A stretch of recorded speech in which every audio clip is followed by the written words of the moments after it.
الله وبركاته. نحمده ونصلي ونسلم على رسوله الكريم. أما بعد فأعوذ بالله من الشيطان الرجيم. بسم الله الرحمن الرحيم. قل هل يستوي الذين يعلمون والذين لا يعلمون. صدق الله العظيم. وقال النبي صلى الله عليه وسلم إن العلماء ورثة الأنبياء أو كما قال رسول الله صلى الله عليه وسلم. صدر ذی وقار ومعزز حاضرین کرام، عربی مقرر میرے ساتھی مولوی محمد فرمان فرقانی عربی زبان میں آپ کے سامنے تقریر پیش فرما رہے تھے. میں اس کا خلاصہ اردو زبان میں پیش کرنے کے لیے آپ کے سامنے حاضر ہوا ہوں. حضرات سامعین کرام، انتہائی خوشی اور مسرت کا موقع ہے کہ آج ہم مدرسہ جامع العلوم فرقانیہ کے سالانہ جلسہ دستار بندی میں حاضر ہیں. یہ وہی مدرسہ ہے جس کو ہمارے بزرگ اور شہر رامپور کے مشہور اور باکردار عالم دین حضرت قبلہ خطیب اعظم مولانا شاہ وجیہ الدین احمد خان صاحب قادری مجددی علیہ الرحمہ نے قائم کیا. حضرات کرام، اللہ تبارک و تعالی نے اس آیت مبارکہ میں علم اور علماء کرام کی فضیلت کو بیان فرمایا اے حبیب گرامی، آپ لوگوں سے کہہ دیجئے کیا وہ لوگ جو جانتے ہیں اور وہ لوگ جو نہیں جانتے ہیں برابر ہو سکتے ہیں؟ ہرگز نہیں. اور کیسے ہو سکتے ہیں برابر؟ اس لیے کہ علم نور ہے اور ایک انمول خزانہ ہے. علم ایک ایسی روشنی ہے جس کے ذریعے جہالت کی تاریکیاں دور ہو جاتی ہیں. علم روح کی غذا ہے. علم نبوت کا نور ہے. علم ایک ایسا نور ہے جو انسان کے دل و دماغ کو روشن کر دیتا ہے. علم انسان کو ضلالت و گمراہی سے رشد و ہدایت کی طرف نکال دیتا ہے. علم جنت کے راستوں میں سے ایک راستہ ہے اور جہالت ایک اندھیرا ہے.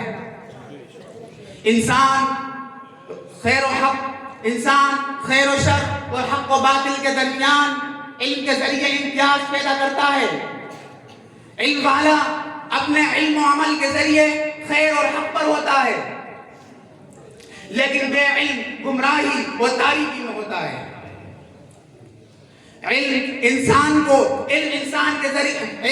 علم کے ذریعے بلند مرتبوں پر فائز ہوتا ہے. شرف اور فضیلت بغیر علم کے ممکن نہیں ہے.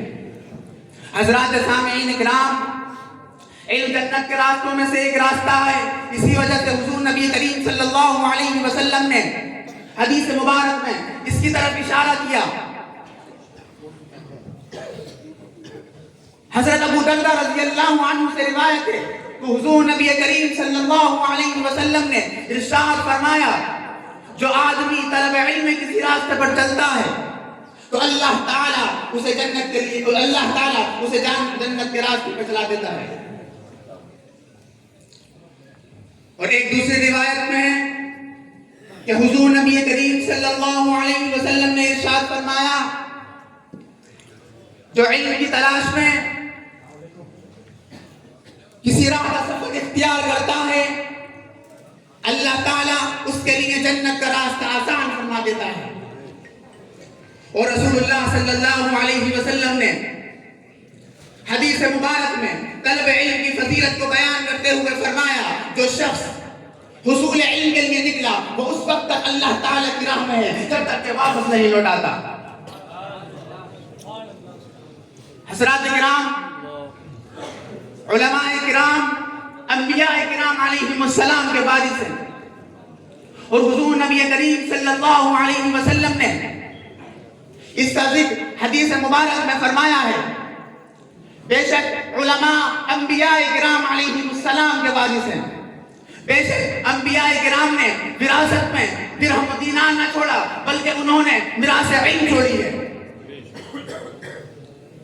بس جس نے اس کو حاصل کیا اس نے بہت بڑا حصہ پا لیا. حضرات کرام، ایک آدمی حضرت علی رضی اللہ تعالی عنہ کے پاس آیا.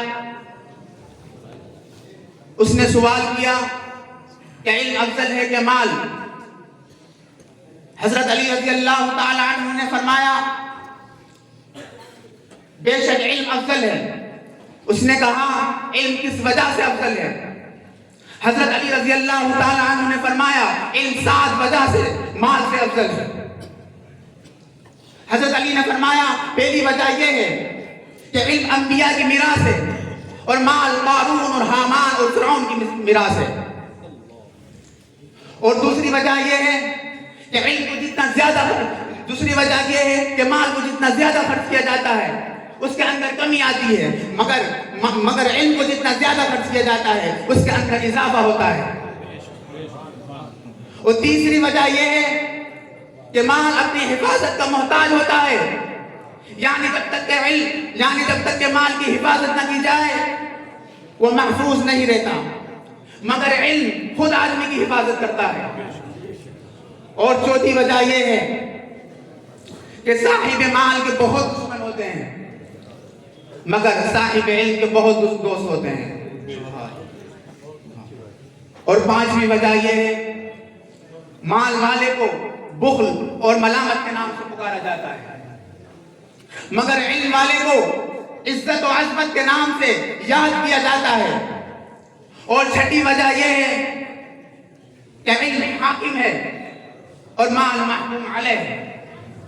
اور ساتویں وجہ یہ ہے کہ مال انسان کے دل کو سخت کر دیتا ہے اور علم انسان کے دل کو روشن کر دیتا ہے. حضرات کرام، یہ چند احادیث اور آثار بطور نمونہ میں نے آپ کے سامنے پیش کی جس کو علم و فضیلت عظمت و واضح کر رہی ہے. باری تعالیٰ سے دعا ہے کہ وہ ہم سب کو علم دین سیکھنے اور اس پر عمل کرنے کی توفیق عطا فرمائے. میں اپنے تقریر کے شعر کے ساتھ ختم کرتے ہوئے آپ سے رخصت ہوتا ہوں کہ علم و ہنر سے پاتی ہے انسانیت فروغ. علم و ہنر سے پاتی ہے انسانیت فروغ. انسان زندہ لاش ہے تعلیم کے بغیر. وما علینا الا البلاغ. السلام علیکم.